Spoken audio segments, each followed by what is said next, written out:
Today we're going to be playing the Stanley Parable. Yeah, boom.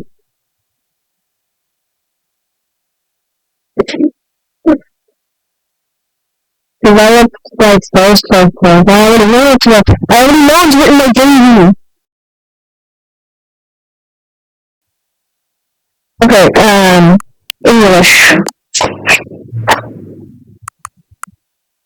No.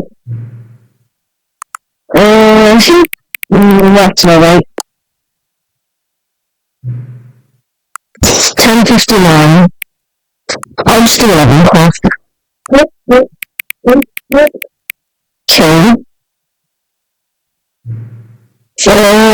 Yeah. I looked at the still in piano. We should just change it. Let's see if we can change it. I like relatively high.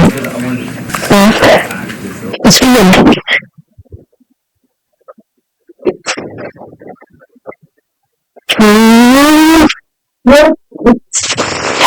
Story of a man named Stanley.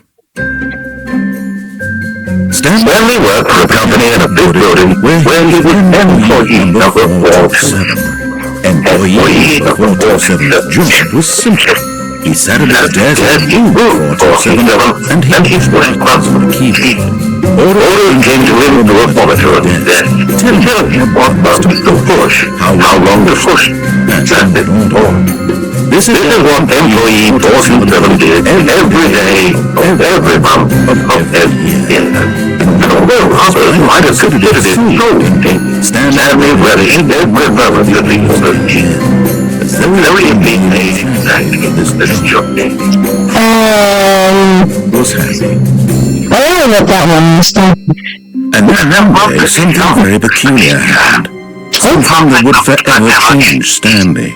Something he would never quite forget. He had been at his desk for nearly an hour when he realized that not one single order had arrived on the monitor for him to follow. No one showed up to give him instructions, call a meeting, or even say hi. Never in all his years at the company had this happened, this complete isolation. Something was very clearly wrong. Shocked, frozen solid, Stanley found himself unable to move for the longest time. But as he came to his wits and regained his senses, he got up from his desk and stepped out of his office.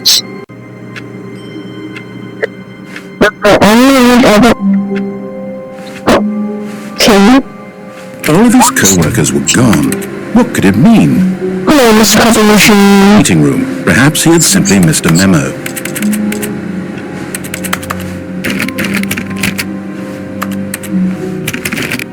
Doesn't do anything.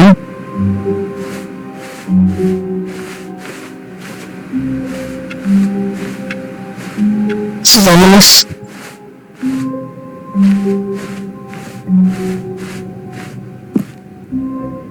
When Stanley came to a set of 2 open doors, he entered the door on his left. Are you sure? Mr. Military.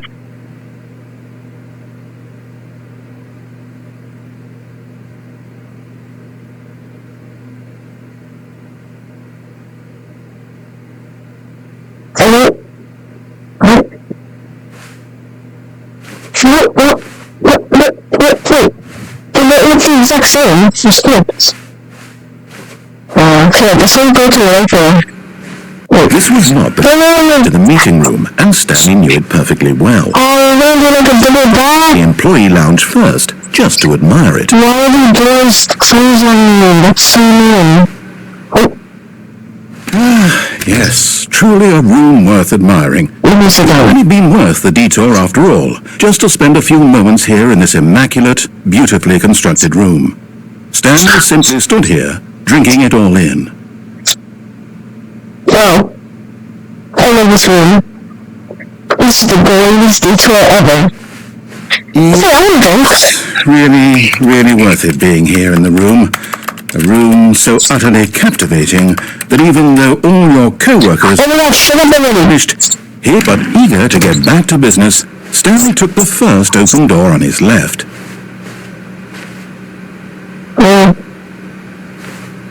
looks spooky. That area looks nice. This area looks spooky. Wait. That looks more spooky. You can die there. So I'm gonna go through here. Detoured through the maintenance sections, walked straight ahead to the opposite door, and got back on track. It's the meeting room. No one's there. Let's go. Oh, it's so tempting. The button. Wait, no! Oh my god. No, I don't wanna go in. Let me restart.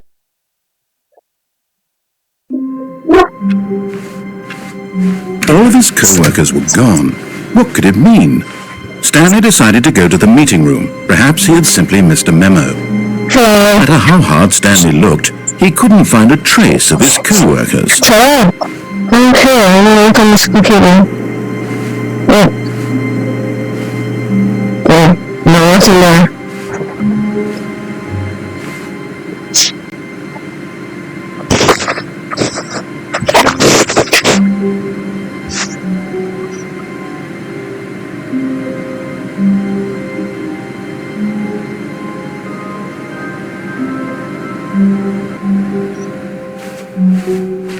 This window looks easily jumpable. Wait, I can't jump. Aww. No! Open! Oh. That guy's scary. I'm gonna make sure that's gone. When Stanley came to a set of 2 open doors, he entered the door on his left.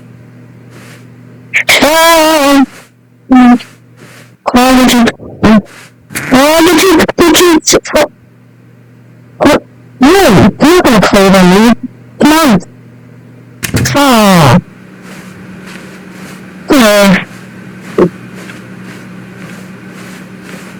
Wait. I think I should this way. Yet there was not a single person here either.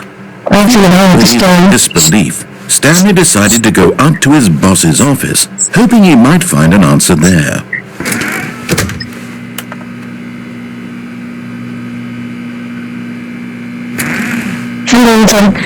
Stanley stepped into the broom closet, but there was nothing here, so he turned around and got back on track. Okay, fine, I'll get back on the road. There was nothing here. No path to follow, just an empty broom closet. No reason.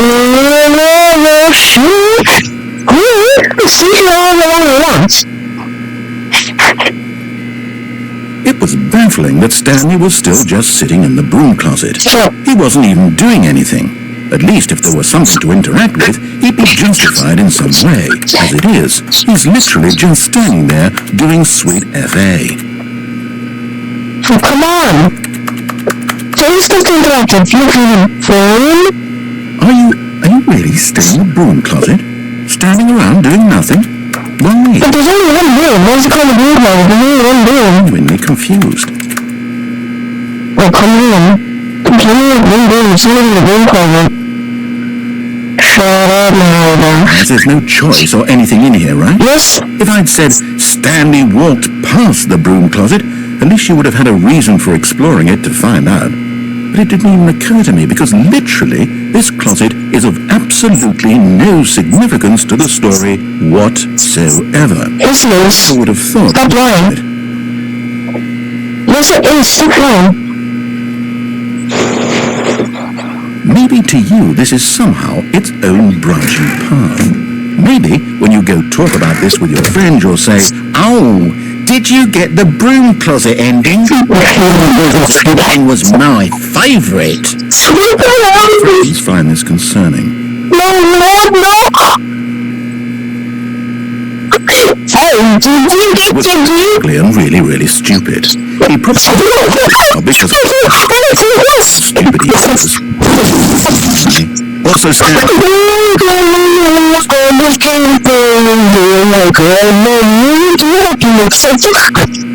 well, I've come to a very definite conclusion about what's going on right now. You're dead. You got to this broom closet, explored it a bit, and were just about to leave because there's nothing here, when a physical melody of some sort collapsed on the keyboard. Well, in a situation like this, coming to a staircase, Stanley walked upstairs to his office. No, downstairs.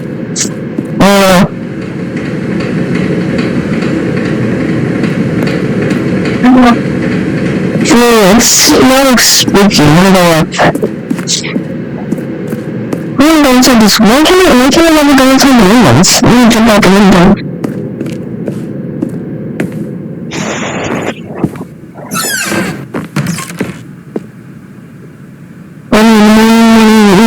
For breakfast, breakfast. What is your perfectionism? School children.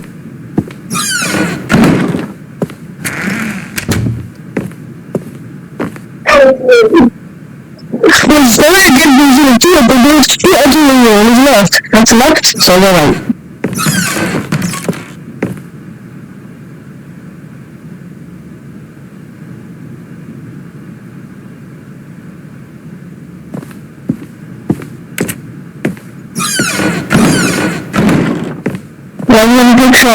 Stepping into his manager's office, Stanley was once again stunned to discover not an indication of any human life.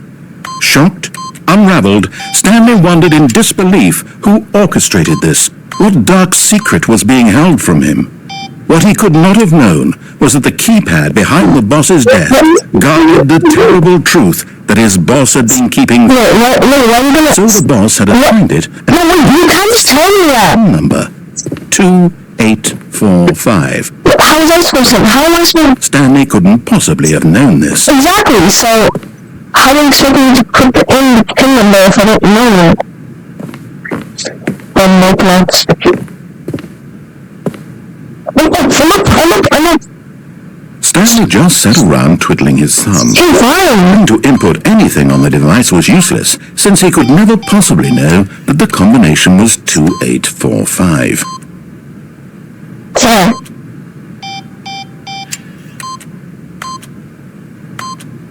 2845.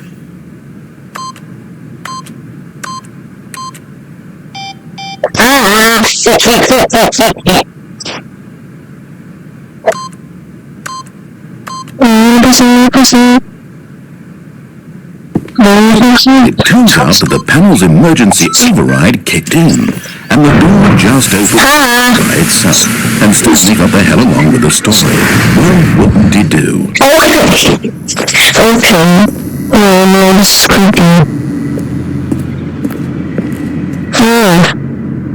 Oh my god, this is creepy.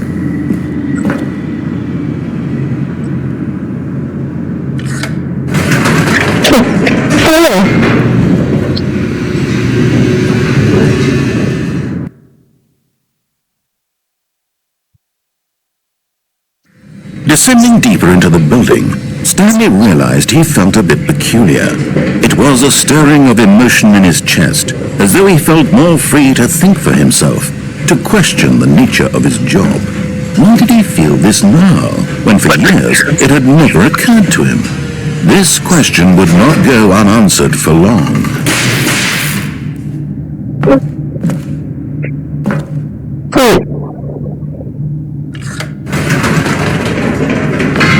Whoops. Nope.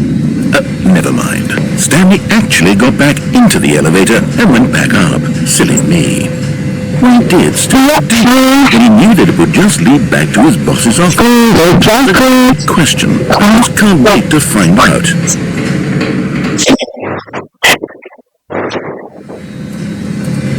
Why do you love this game when it all has to be one room?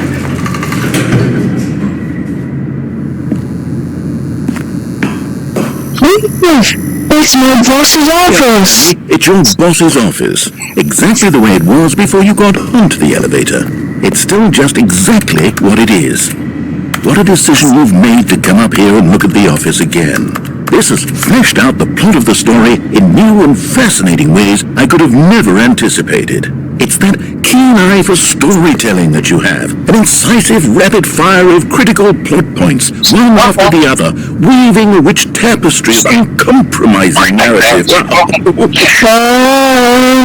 To the edge of my seat. Oh my God, I get it! Incredible.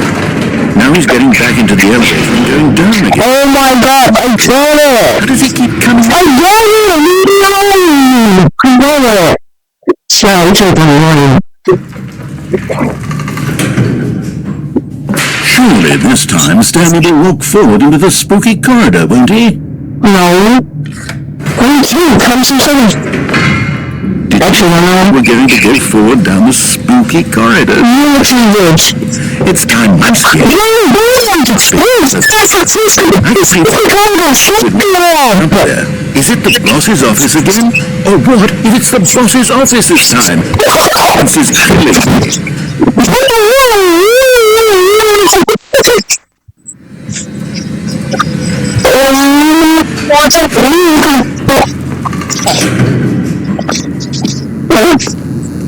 It's the boss's office. Oh my God. It's the boss's office. This absolutely changes everything. Give me a toss out here for a minute while I process this. Oh my God.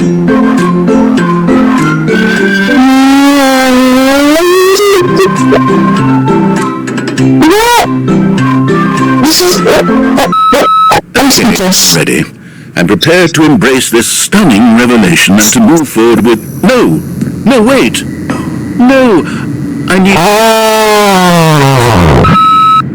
What is this thing called? It drinks water and everything's heavy and now it goes to the... you know.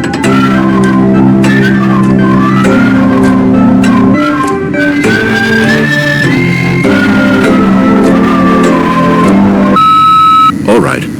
I have fully come to terms with it. I have made space view for this astonishing view, of course. Going back down in the elevator. How did I not anticipate it? I mean, sure, obvious, but you have to understand that 30 seconds ago, this kind of thing had never been attempted before. I had no frame of reference to even anticipate it. That's just how revelatory Stanley's decision-making is. A breath of fresh air in a landscape of storytelling that has grown stale and repetitive. Okay, Mom.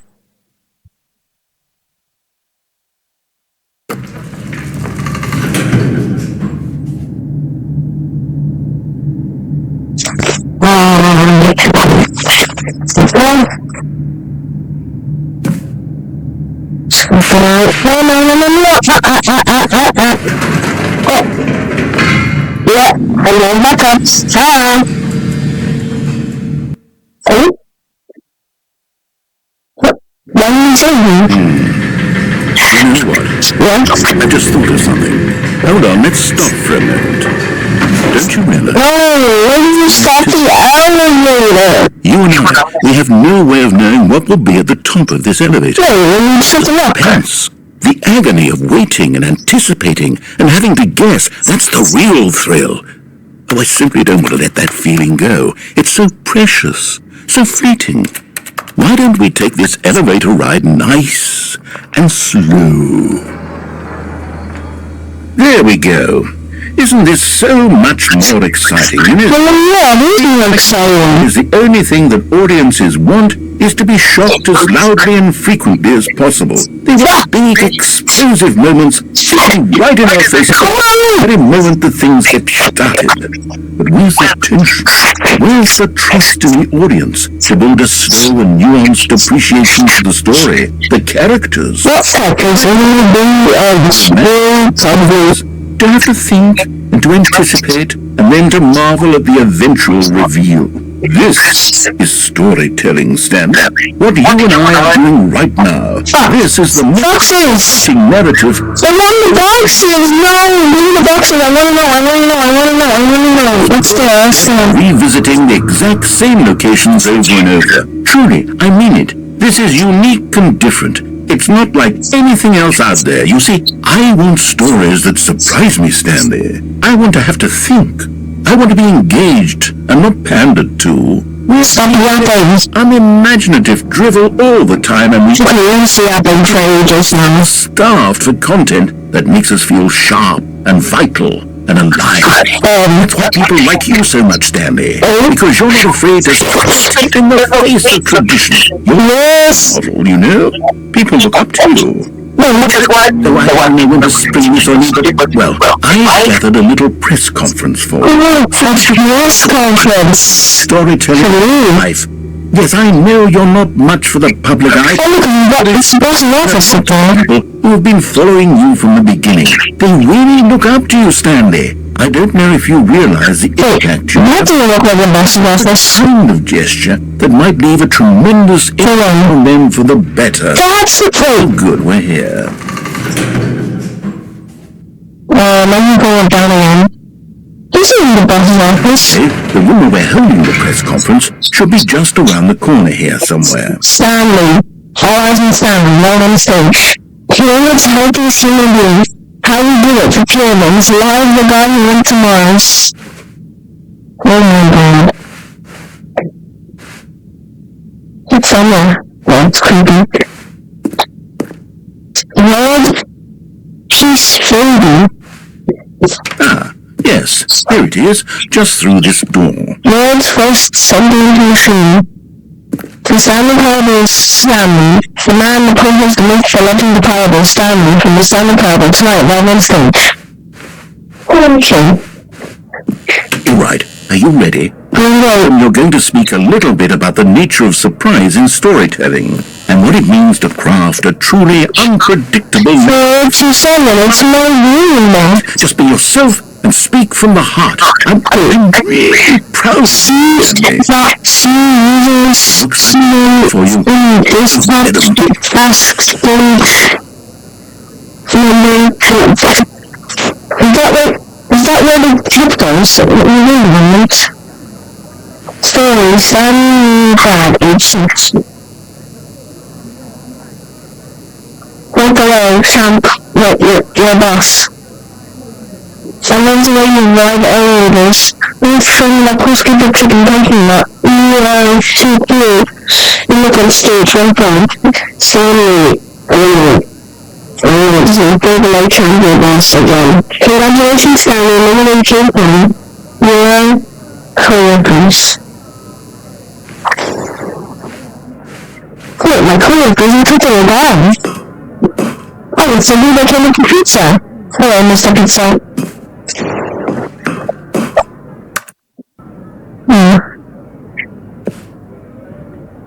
Yep. So there's Alexander Great. Hold the lid here.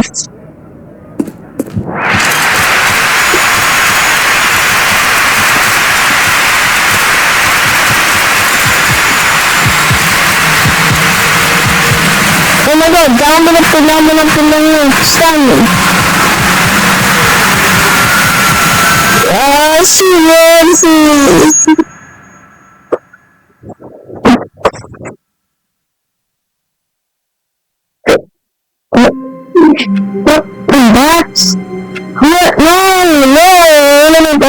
All the co-workers were gone. What could it mean? Stanley decided to go to the meeting room. Perhaps he had simply missed a memo.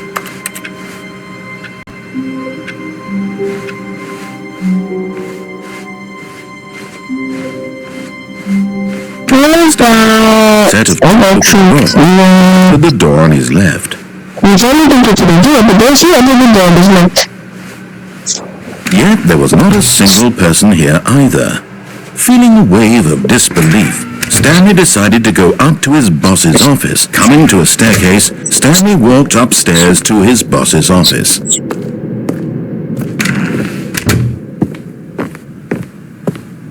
Stepping into his manager's office, Stanley was once again stunned to discover not an indication of any human life. What could it mean? Stanley wondered. Stanley was in such a rush to get through the story as quickly as possible, he didn't even have a single minute to just let the narrator talk. Oh my god. This kind of anxiety isn't healthy. so he relaxed for a few moments with some calming New Age. Oh, that's nice. Okay, I want to play this piano. Let me play the piano. Come on! Soothed and rejuvenated, Stanley calmly walked forward into the opened passageway.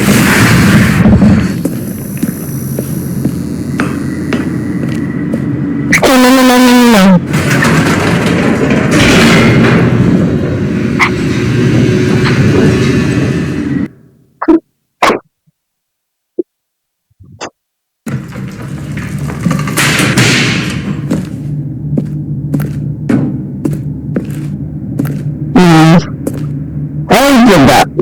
Stanley walked straight ahead through the large door that read Mind Control Facility. Mind Control Facility.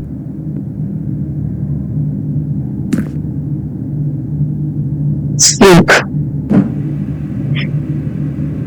Yeah.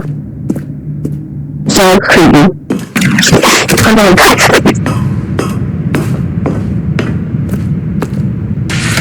The lights rose in an enormous room packed with television screens. What horrible secret did this place hold? Stanley thought to himself. Did he have the strength to find out?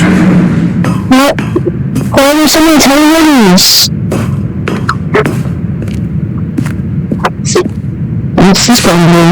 Now the monsters jumped to life, their true nature revealed. Each bore an employee in the building. Stanley's co-workers, the lives of individuals reduced to images on a screen, and Stanley, one of them, eternally monitored in this place where freedom... 427. Oh, it's me, employee 427. This is my room. Yeah, this is my room. Employee number 427, yeah. Oh, where am I going? Oh, this one. Cool. Why is 234 glitched? Employee 234 glitched off. This mind control facility, it was too horrible to believe. It couldn't be true. Had Stanley really been under someone's control all this time? Was this the only reason he was happy with his boring job? That his emotions had been manipulated to accept it blindly? No.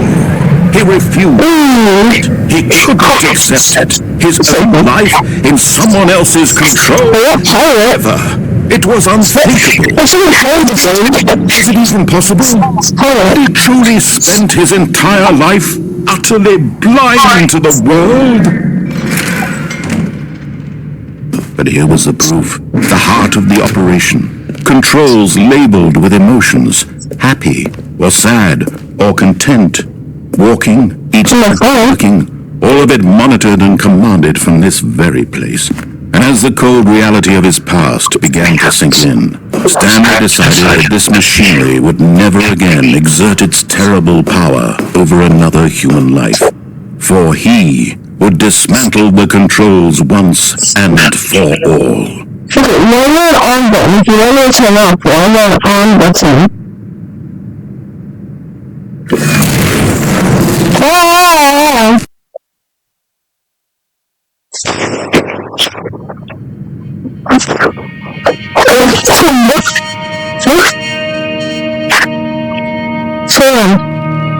Blackness and a rising chill of uncertainty. Was it over? This is all I get? Yes.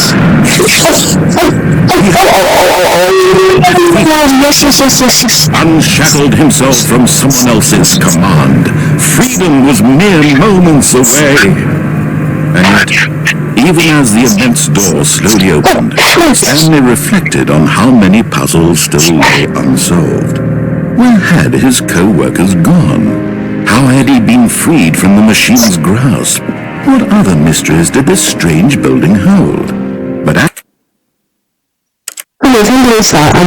sunlight streamed into the chamber, he realized none of this mattered to him. For it was not knowledge or even power that he had been seeking, but happiness. Perhaps his goal had not been to understand, but to let go. No what to do or how to feel. Whatever life he lives, it will be his. And that was all he needed to know. Was perhaps the only thing worth knowing. Stanley stepped through the open door. But this is my job. What do you mean?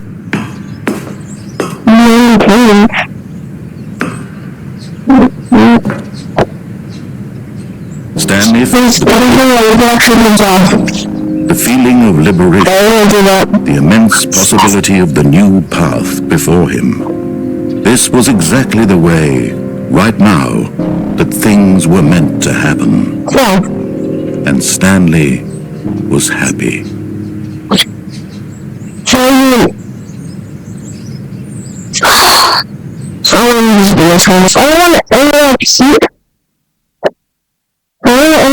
I don't want to end it up here, but I'm gonna have to, because the video is too long. I don't think people like to watch very long videos. I love to watch very long videos, but most people don't. Only like, 55 subscribers. Partition correct? Commanding partitions for 56 years? So, man, what's that painting? I have to play this again. Wait. All of his co-workers were gone. What could it mean? Stanley decided to go to the meeting room. I need to see the employment of anything. Hard Stanley. A trace of his co-workers. Windows anything.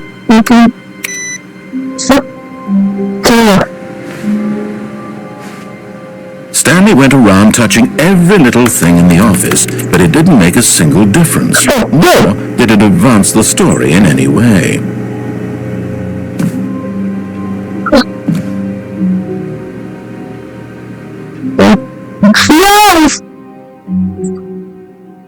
First, Stanley assumed heard this narration and realized it was part of the game's design all along.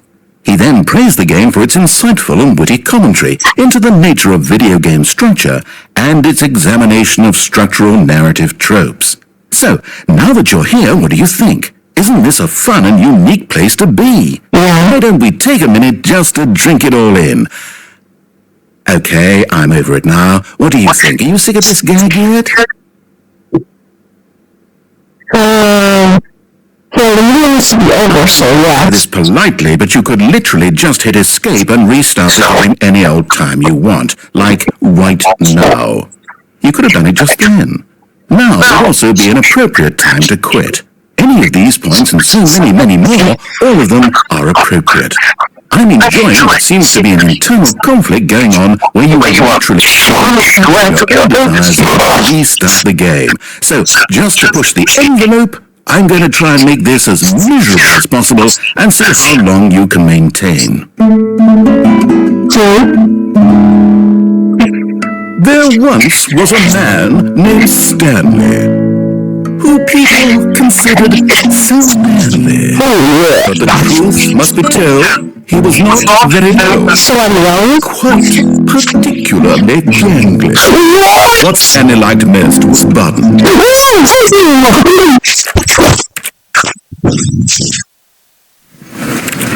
I know that you're the